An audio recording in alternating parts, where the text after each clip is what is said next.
Paz de Jesus, pastora Cleide Dias aqui, passando para compartilhar uma palavra para o seu coração.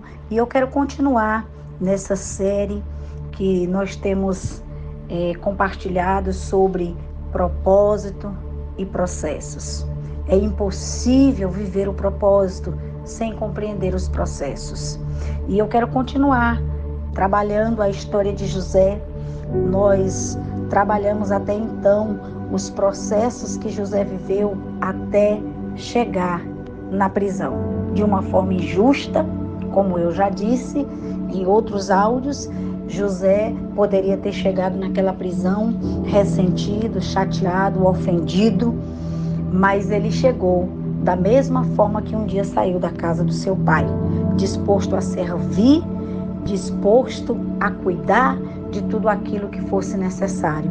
E a Bíblia registra que ele ganhou a simpatia do carcereiro e esse o colocou para cuidar daquela prisão.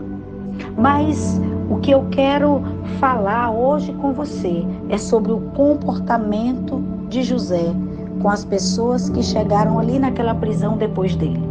Eu imagino que havia muitos presos naquele lugar, mas a Bíblia vai dizer a respeito de 2 prisioneiros, lá no capítulo 40, que chega naquela prisão e José agora vai cuidar deles. A Bíblia chega a dizer assim: algum tempo depois, o copeiro e o padeiro do rei do Egito fizeram uma ofensa ao seu senhor, o rei do Egito. Faraó irou-se contra os 2 oficiais, o chefe dos copeiros e o chefe dos padeiros, e mandou prendê-los na casa do capitão da guarda, na prisão onde José estava. E o capitão da guarda deixou aos cuidados de José, que os servia. O texto é claro em dizer que José servia a todos que estavam ali, e chegando mais 2 também para José servir. E é interessante, eu quero entregar uma chave de Deus aqui, que quando José foi para aquela prisão, esses 2 oficiais do rei ainda não estavam lá. Mas Deus sabia que esses homens chegariam depois. Deus sempre sabe o que você vai precisar amanhã. Eu costumo dizer que tem milagres que você vai precisar amanhã, que você não está sabendo hoje. E que às vezes a pessoa que você tem a oportunidade de servir hoje, ela vai entregar o teu milagre amanhã. Ela vai ser o instrumento que vai gerar o teu milagre amanhã. Porque Deus usa pessoas para nos abençoar. E seguindo o texto aqui do capítulo 40, vai contar que aqueles 2 homens, num determinado dia, determinada noite, eles tiveram um sonho.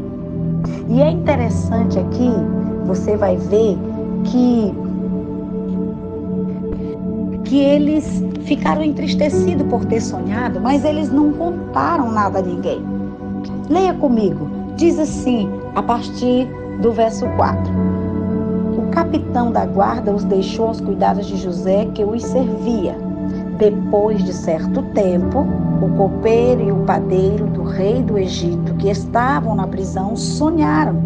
Cada um teve um sonho e ambos na mesma noite. Cada sonho tinha a sua própria interpretação. Quando José foi vê-los pela manhã, notou que estavam abatidos. Por isso perguntou aos oficiais de Faraó, que também estavam presos na casa do seu senhor: por que vocês estão com semblante triste? Eles responderam: tivemos sonhos, mas não há quem os interprete. Disse-lhe José: não são de Deus as interpretações? Conte-me os sonhos. Eu quero chamar a sua atenção para uma situação importante aqui. Perceba que aqueles homens não falaram nada para José. José chegou para trabalhar pela manhã, para fazer o que ele sempre fazia, e ele notou que aqueles homens não estavam bem. Sabe, quando eu olho para esse texto, eu fico pensando, a situação de José não estava boa. Os problemas que ele tinha já eram bem grandes, mas ele ainda se importava com quem estava ao seu redor. Ele ainda queria saber se podia servir um pouco mais, ajudar um pouco mais aqueles que estavam em sua volta. Aqueles homens não procuraram José para contar seus sonhos. Foi José que os procurou. E isso aqui me ensina e te ensina algo poderoso, que não é sobre o o que acontece conosco apenas, mas é sobre o que está acontecendo com os outros também. Esse é um nível que o Senhor quer que você chegue, sabe? Um nível de maturidade a ponto de você entender que quando você desperta o interesse em ajudar os outros, você está pronto para que o céu também tenha interesse em te entregar aquilo que o céu já preparou. A outra coisa é que quando eles contam aqueles sonhos para José, ele diz assim: mas não tem ninguém que possa interpretar, ou seja, não existe ninguém que seja capaz de dar um sentido para esse sonho que sonhamos. E imediatamente José vai dizer: é de Deus as interpretações. Ou seja, José pega o olhar daqueles homens e volta para o Senhor. Começa a mostrar sobre a perspectiva de Deus, dizendo: aqueles homens têm um Senhor no céu. Ele sabe de todas as coisas e ele vai dizer o que ele está querendo com vocês. E é interessante que José ali dá a definição, o resultado de como será o futuro daqueles homens. Mas o que eu quero chamar a sua atenção aqui é que José foi aquele que deu sentido aos sonhos daqueles homens.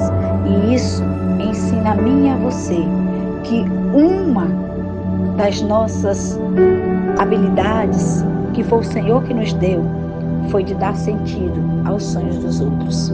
E você não precisa ter nenhum dom especial para dar sentido aos sonhos dos outros.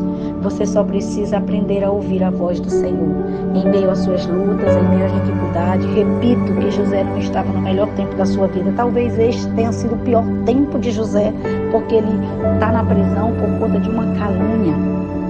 E além de estar ali por conta de uma calúnia, ele também é servo, ele também tem que trabalhar. Embora sendo o gerente de todos aqueles presos, mas ele tem que trabalhar e sem salário. Então pensa numa situação assim. Mas mesmo na situação em que ele estava, ele se importava com aquilo que Deus queria fazer na vida de outras pessoas. O que eu quero lhe dizer é que em meio aos seus processos mais doloridos, Deus quer usar você como uma ferramenta poderosa para ajudar outras pessoas nos processos delas. José tinha uma missão, um propósito poderoso. Ele dava destino, ele dava sentido. Aonde José estava, pessoas eram abençoadas. E você, aonde você está, aonde você chegar, entenda que Deus quer usar você para dar destino, para dar sentido àquilo que as pessoas não estão compreendendo.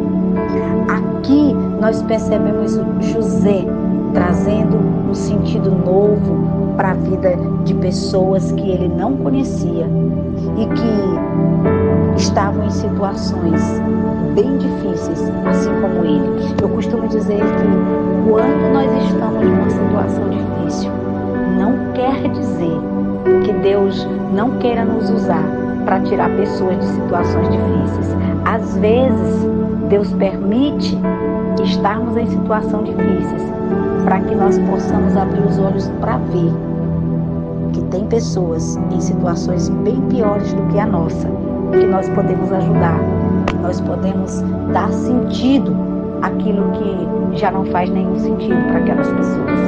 O que eu quero dizer com essa palavra hoje é que processos fazem parte do propósito.